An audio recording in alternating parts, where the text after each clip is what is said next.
Hello Internet, and welcome to my live reaction for To Your Eternity, chapters 162.2 through to 163.2.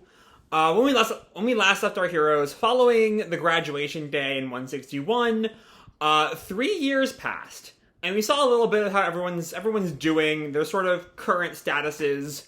Hyra was still looking for jobs.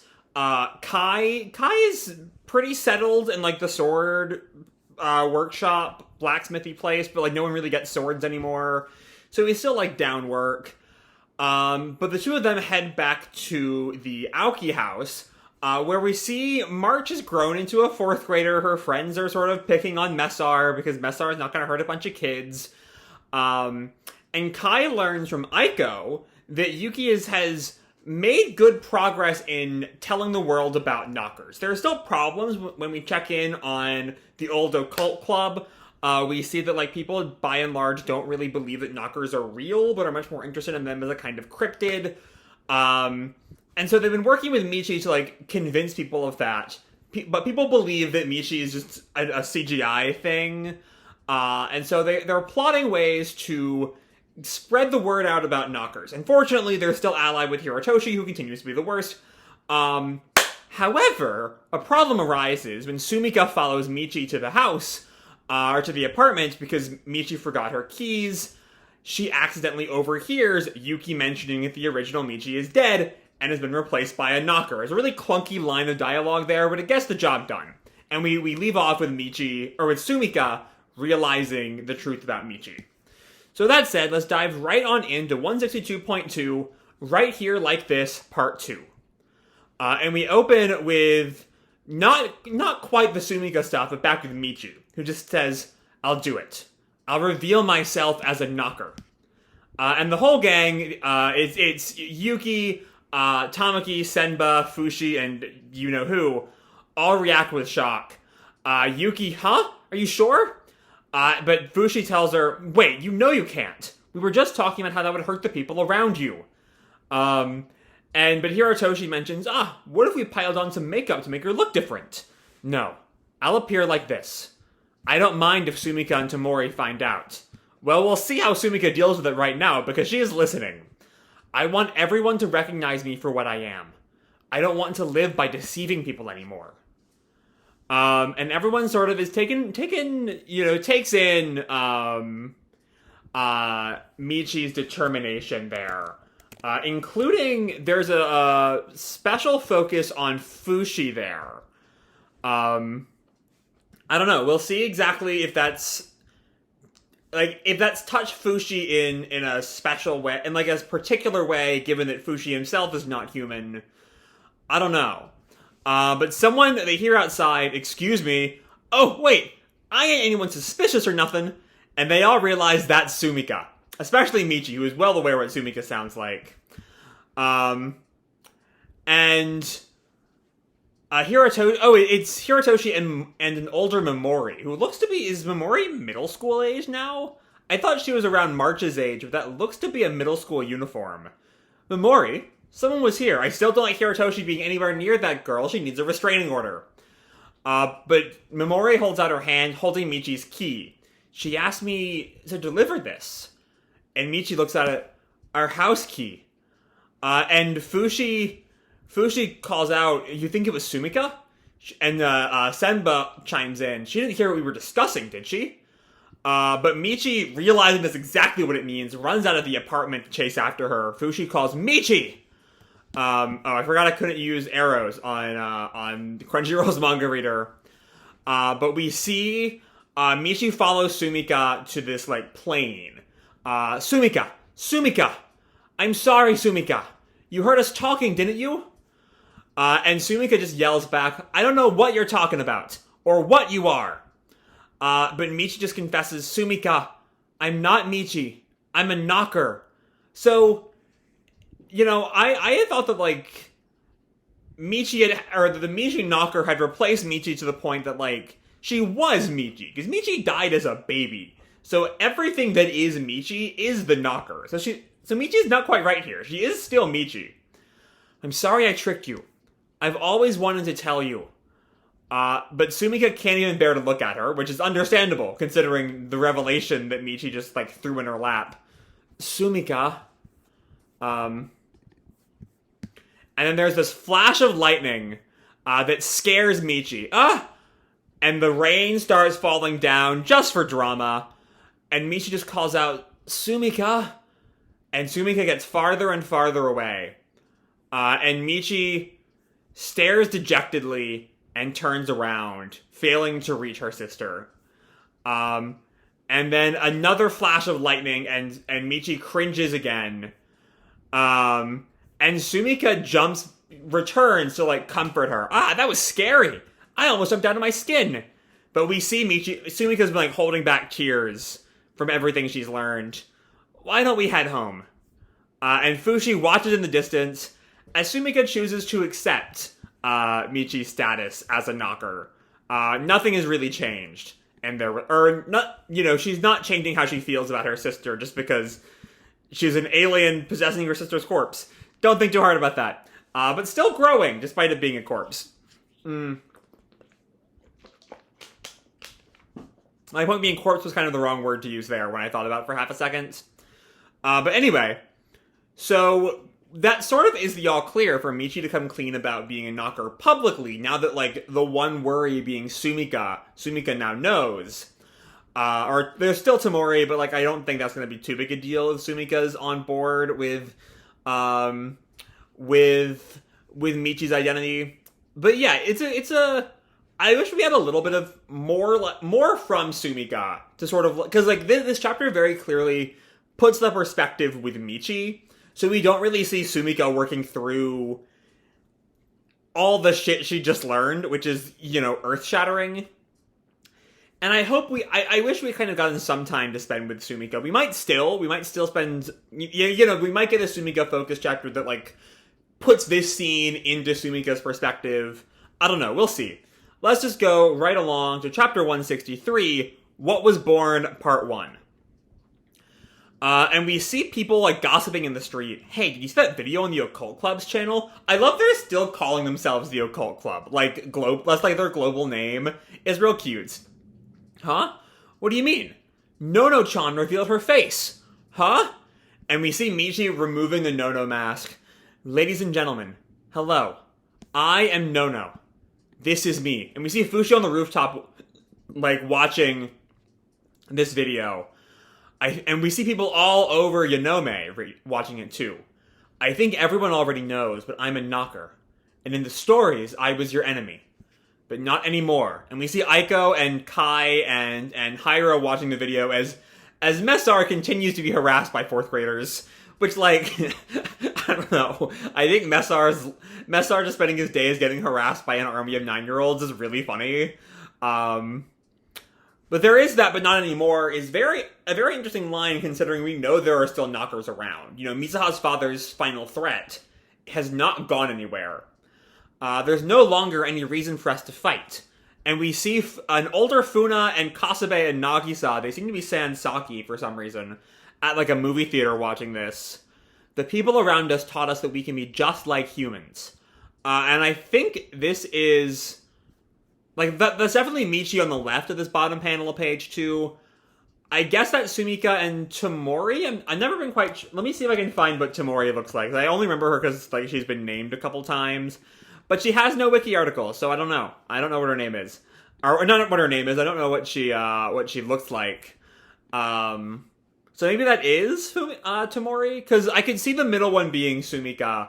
Except the girl on the right looks older than Sumika, but maybe it's just like a standing-sitting thing. I don't know. And we see all 3 of the sisters. Tamori brought donuts, and all 3 of them are eating donuts together as a sign of Michi's humanity, of that she's not just some alien, she's a fellow person. So I hope that you'll all stay friends with me from now on. And comments are, like, rolling in. I'm so happy to see your smile, Nono-chan. How cute. You don't need to hide your face. Thanks for telling us. I like you even better. We're on your side, Nono-chan. I hope you say our friend, too. And the gang all watches this come in. Michi's, like, face is lighting up. Wow. And she's getting, like, recognized. As she's out with Yuki, this kid notices her. Aren't you Nono-chan? And outside her apartment, there's like a crowd. Nono-chan, give us your autograph! Yay! Yay! And she comes back in, just sort of waving to her fans. Ain't that great, Nono? And we look over to see Sumika, who doesn't quite look overjoyed here. And that use of the, like, I'm curious if we're going to see that she's actually a little bit more upset. You know, when she saw Sumika, or Michi being a crying mess, she, like, her big sister instincts kicked in. But on some level, she's still not really, like, I said, like, we might get a Sumika chapter down the line. This might be the chapter where we sort of recontextualize that earlier scene. Isn't that great, Nono? Yeah.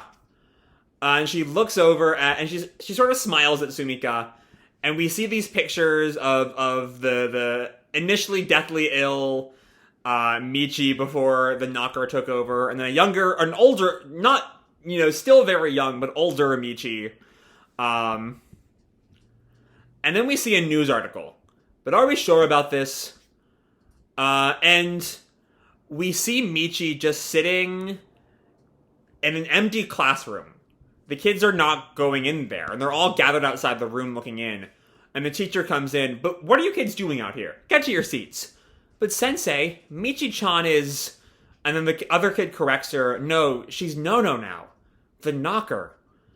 So we're seeing, much like with Sumika earlier and on the previous page, people who know her, like people who only knew Nono, like, oh, a face, let's support her. But the people who knew her as Michi are not quite as comfortable. What's wrong? You were friends before. My parents told me not to get near her because there's no telling what she'll do to us. And Michi hears all that, you see the sweat, and she runs out of the classroom. And we see a news anchor giving a very negative report of the knockers. Even if we can communicate with these knockers, they're still basically holding us hostage once they parasitize us. So doesn't this rise in popular support simply obfuscate the problem? I mean, like, I don't want to say it, but he's not wrong. Like, unless they can do something where, like, they can give the knockers... even giving the knockers corpses might be a moral thing to do, but it would not be a thing that the larger population is terribly comfortable with. I'm reminded of The Unquiet Dead, the Doctor Who episode, the supposed plot of that episode, before it turns out that the offer is all just, like, a scheme, an evil move to take over the living. How the Gelth are like, we want to take over the dead bodies, because you're not using them and we need bodies. It turns out they're full of shit, but, like, as a concept, it would have been the moral option if the Gelth were willing to go with it. And as a solution to the knockers, it could work. There's just the problem of, will people be comfortable with that? Like Michi's knocker did not kill Michi. Michi died, and then the knocker came in and took over the corpse, and, gave it life again. And that's, like... Michi is an interesting case here because while a lot of these cases, like the Guardian Knocker and Mizuha, like whatever knocker is kicking around in Yuki, though, unlike those cases, this is clearly an objective good. Nothing was lost by the knocker becoming Michi, because Michi was already dead. As opposed to, most other cases of knockers where they have a living host. The Guardian Knocker had to kill Izumi and Funa to have those knockers take over. And so the fear is not, it doesn't quite come across to me as, like, plain bigotry, which I'm curious if that's what the narrative is going to try to frame it as. Because a lot of these, Michi being ostracized by her parents by her friend's parents, has the veneer of ostracization, of like a fantasy racism sort of thing. Or the fact that it can even come from her own family, almost like a fantasy homophobia sort of thing. But again, and with Michi in particular, that's a metaphor that works, because, again, she didn't really she didn't kill anyone, she just picked up where Michi's story left off. But you could very much see how larger knocker support could be a problem. I don't know, let's see what's going on next. And as she's running, there's, like, a blast right in front of her. With, like... My first thought was like a gun or something, but I'm not quite sure what they threw at her. One of them is holding like a stick that's on fire on one end. They call, "Sup, you're that knocker, right? Can we talk for a minute? We're fans of your videos, but they said on TV and stuff that knockers are bad. So we totally got to wondering if that was true. Because if they're right, we can't just let you run loose. So how about it?" Yeah, we're seeing the sort of dangerous effects of Michi's disclosure. "I'm a 3rd level in Katsuyama Kenpo, so you're totally making us want to wreck you too." And like, I briefly referred to this as like a fantasy homophobia situation. And there are, I think the parallels, again, only really work for Michi, given the very specific context of Michi's takeover. But, like, the way her family, the way that, like, by being public, she's a subject of ostracization, both within and without, does sort of smack of homophobia. Which I'm not sure if that's Oima's intention, but it's definitely there. And we see Michi, like, starts to get mad, but tries to, like, control herself. "Oh, you mad? Start filming, bro." But Michi controls herself. "Feast your eyes on this, folks. We're right here in front of the knocker everyone's talking about." But someone approaches from behind, calling, "Don't do it, Nono." And it's like Fushi in donkey form, I think. Stunning the two guys, this talking donkey. "Hop on, let's go." And the guys are just stunned. It's talking, allowing Michi to run right past them. "Fushi-san." Oh crap, and the guy in the mask calls to his buddy, "Keep rolling." And Fushi takes off. "Wait, our scoop, let us interview you. We're totally fans." Which is, y'all lost your right to say that when you tried to pick a fight with an elementary schooler, but okay. "Yeah, wait up." And Fushi asked her, "You okay?" "Yes, thank you." And she grabs her phone, and films a like counter video to the bullies. "This is Nono. Right now I'm being chased by 2 weirdos. I'm in trouble." But she laughs like she's having fun.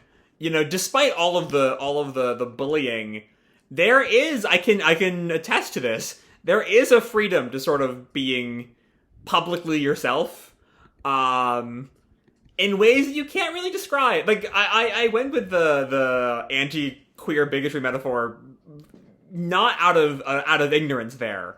I'm familiar with the concept. And even despite some of the bullshit, there is a kind of freedom to just finally, like, living as yourself. Not to get all sappy about shit, but I understand, even despite the terror there, where that laughter is coming from Michi. So let's see how that continues in 163.2, What Was Born, Part 2. And we open with a "Happy Birthday!" And it's Mizuha and Hana. And I don't know who this third person is. I don't quite recognize who that might be. But if this is Mizuha's birthday, then we're back at, the anniversary of the whole incident in the sewers. Because that was the day after Mizuha's birthday, or maybe 2 days after. I don't quite recall exactly when. But they're at a birthday celebration, I think for Mizuha. And Hana asked her, "So, how's your life going?" "Well," at this point, by the way, they should have, just graduated high school. Because it's been 3 years since they graduated middle school, right? Or no. I think it's actually only been 2 years since they graduated middle school. Because they got here at the beginning of when Yuki was in 7th grade and Mizuha was in 8th grade. And then Hiro said in 162 Part 1 that it had been 4 years since they arrived. Which would mean they're like seniors in high school here. But I guess they went to different, right, because she went to some faraway high school. Mizuha went to a faraway high school. And so it's been a while. They're catching up. And Mizuha tells her, "This is only the beginning. I'm still in the preface." And then, it's Kasabe! Okay. So that might have been Saki at the movie theater last chapter. Let me go back, see if this is clearly a different person. than who we saw in the movie theater with Funa and Nagisa.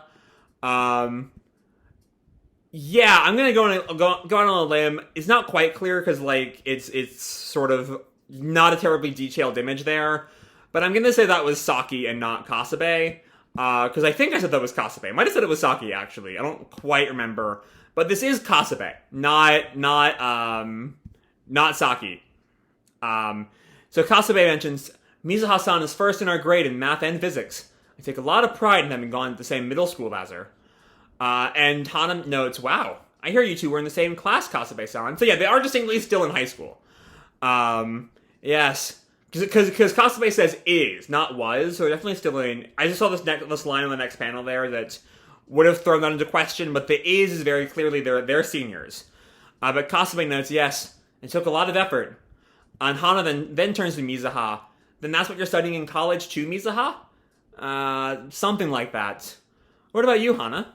And Hana notes, I'm thinking of going into daycare, but I heard you need to be able to play the piano. I'm not sure how I do since I never even touched one. I'm not sure going to daycare requires piano playing. I do have some friends who are preschool teachers. I can ask them and, like, find out for myself. Plus, I've got these short fingers. Can you play piano, Mizuha-san? That's Kasabe's line, and Hana reacts, huh? Then teach me, Mizuha. And Mizuha just laughs, sure, one of these days. And then we see a certain presence materializing in the restaurant, and it's Fushi. Sorry I'm late. Stunning, Kasabe is, knocked back by Fushi's materialization. And Mizuha just knows, you scared me. Happy birthday, Mizuha. And he, spawns some, what is that, Dongo? What would you like? I'll make anything you want. And Mizuha just notes, the offhand way you said that doesn't sit right with me. But Kasabe looks over at Fushi. Wow, Fushi-kun. I'd heard from the others, but you really do look just like you used to. And Hana just laughs, doesn't he? Isn't that unfair? The rest of us had to turn 18 without him. So yeah, because every time Fushi turns to a different form and turns back to the nameless boy, he's still 14. So that's because we don't. Well, I guess we have. I don't know. I don't know where I was going with that thought at all. I'm just gonna move on. And then Mizuha looks around. Yuki-kun isn't coming? But Fushi corrects her. He said he'd rather die than miss it. Then they hear a voice out in the entrance. Sorry, things got a little hectic, so I'm late. And Hana just comments, that sounds like him. And we see Mizuha? We see Yuki. I would get it right eventually. And that might be Tonari on a motorcycle, looking at that skin tone. Because I don't think we have not seen Tonari since the time skip. So that might be her. Happy birthday! Phew, you're just as gorgeous at 18, Mizuha-senpai. Yuki is still Yuki, even if he is, still older. And then Mizuha calls out, thank you, and Hana sees him. Wow, it's been so long, Yuki-kun. Where's Tonari? And I was right, she takes off her helmet, revealing herself as Tonari. It's me. I'm Tonari. And then the two of them arrive at the table as this whole group of 6 hanging out together. Mizuha kind of, that's sort of, jamming the knife in there. So, did you find a girlfriend, Yuki-kun? Okay, I see what you're doing there, Mizuha.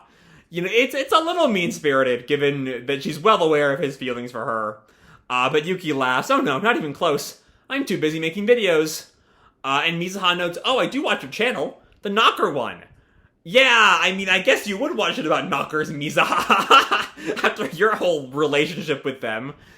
But, Yuki, physically droops, thinking about it. Phew, it's pretty tough, to be honest. But Mizuha tells him, hang in there, Yuki-kun. You're just getting started, right? And just that, gets Yuki's blood rolling. Yeah, that's right! And I think that's, is that Kasabe? No, that's Hana tells him, not so loud. Quiet down a little, Yuki-kun. As Yuki goes on, I'll hang in there. And Tonari notes, oh, they've got beer here. As I think that is Mizuha there. You aren't going to drink, are you? Which, like, I guess technically Tonari is several hundred years old. She kind of maybe might be able to wiggle that way through. And then we see Fushi gets a phone call. Hey, Messar, what's up? Bon? He's at the TV station.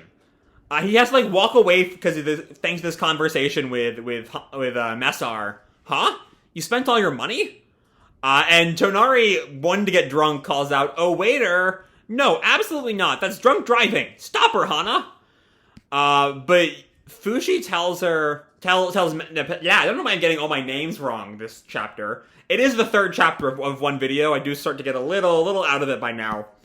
I'm not making any money. I don't want Aiko yelling at me. Does Aiko yell at him for making money? That's a weird thing. I'm hanging up. And then... Oh, it's Sumika here. Hello? Alright, because Sadaru's birthday's coming up. Uh-huh. What's Sadaru's favorite color? Black? Black. He likes black. Yeah, that is what Fushi would argue. So what if it's not cute? Then you pick Sumika. Bye. And then Messar calls him back. Messar, I told you I'm not making any. We see Mizuha comes out to sort of check up on Fushi. No, I don't want a free back rub voucher. Bye now. So we're seeing, this is sort of, you know, what we've seen of Fushi in the new arc so far has largely been, like, as part of the occult club, but, like, not really. This is our first time really seeing Fushi in focus since the time skip. Like, he was part of the group with Yuki and the gang, and he had his, like, donkey moment with Michi, which I thought part 2 of that chapter would sort of circle back to, but apparently not. Apparently we're not dealing with that.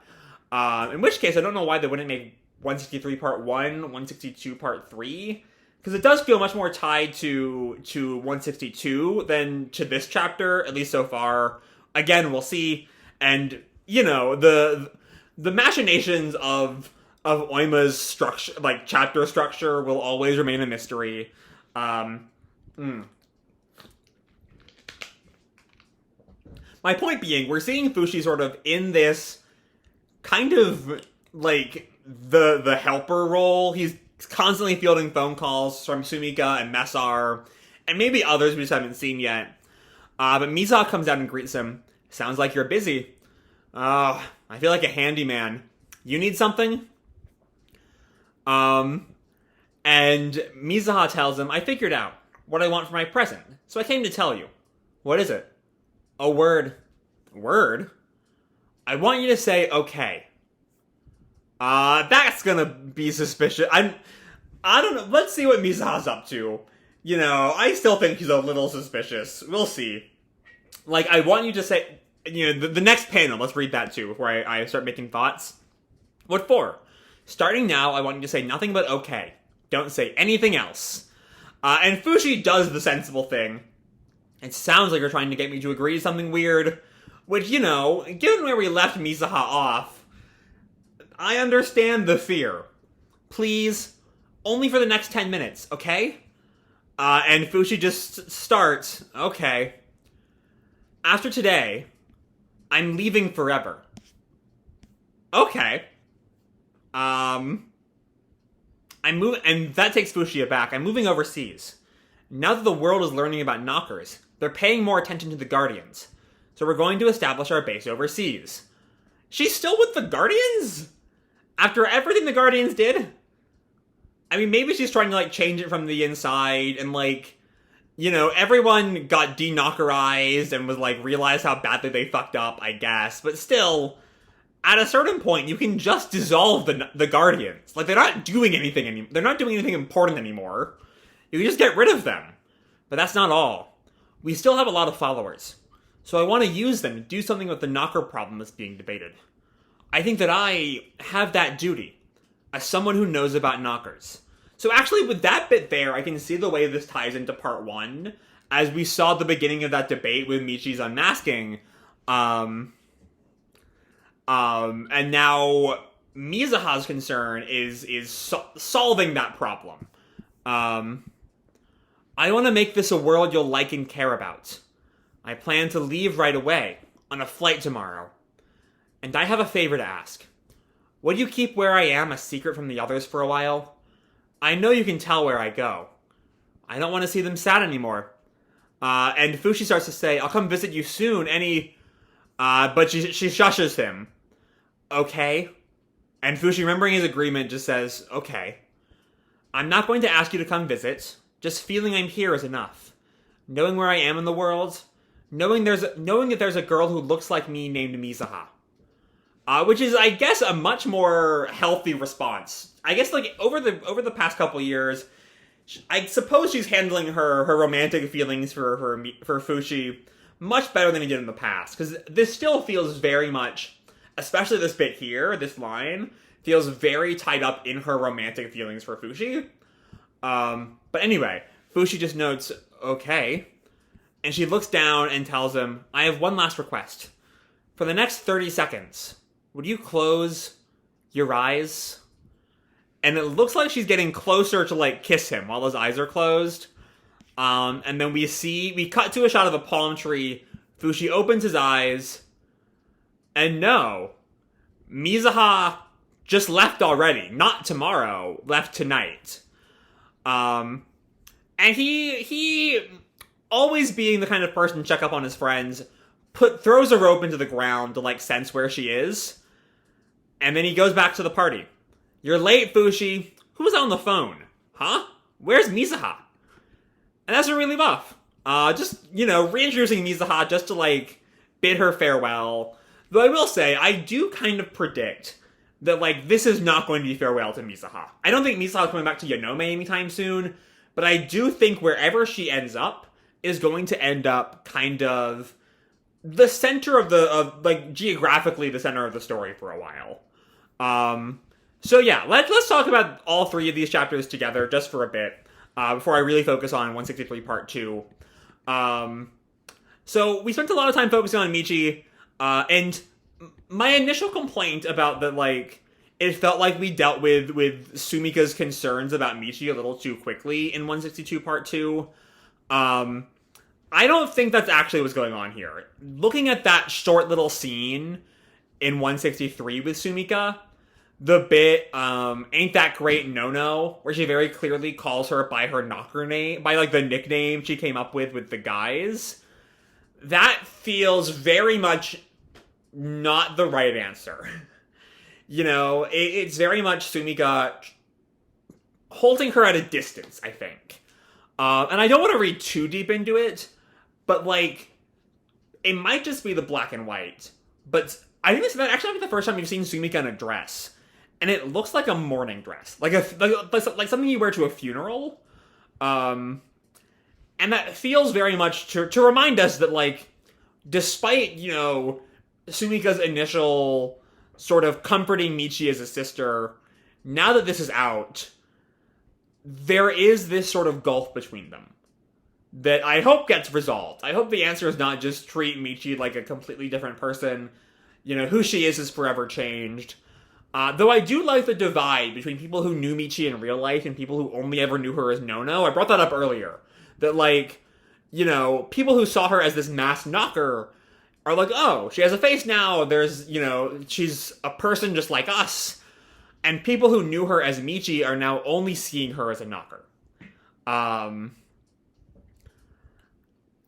that's, we see the way that very clearly hurts Michi. Both in that sort of uncomfortable scene with Sumika, and especially the scene at the school, where she just can't handle it and she runs out. I didn't call out the exact, like, Naruto sense of, like, the parents won't let the kids hang out with her, because of something inside of her. I focus more on, like, the real world implications than the, hey, that's the plot of Naruto. But also, that is the plot of Naruto. But I don't think that's gonna be, like, a focus of the story like it is in Naruto, because Michi is not the main character. But yeah, I do love that laugh, even with all of the frustration, all of the pain that, like, both Sumika and her friends have caused, and these bullies. There's something freeing about being herself. Like, and then remember, it is Michi who's like, yeah, I'll do it. I'm tired of deceiving people. I want to be open with others. And she does that. And for all the pain, it is deeply freeing to her. And that's great to see. You know, I wish the next chapter was more Michi, because, like, I kind of want to focus on Michi for a while. But instead, we transition over to Mizuha. And Mizuha is still as weird as she's always been. Still is as, you know, very, very hard to work through what exactly is going on in her head. You know, it appears to me, I don't know, like, I just think there's something slightly more to her than I can never really get the feeling there's a little more to Mizuha than meets the eye. I've never really lost that feeling since way back in her introduction, that there was always something going on with her.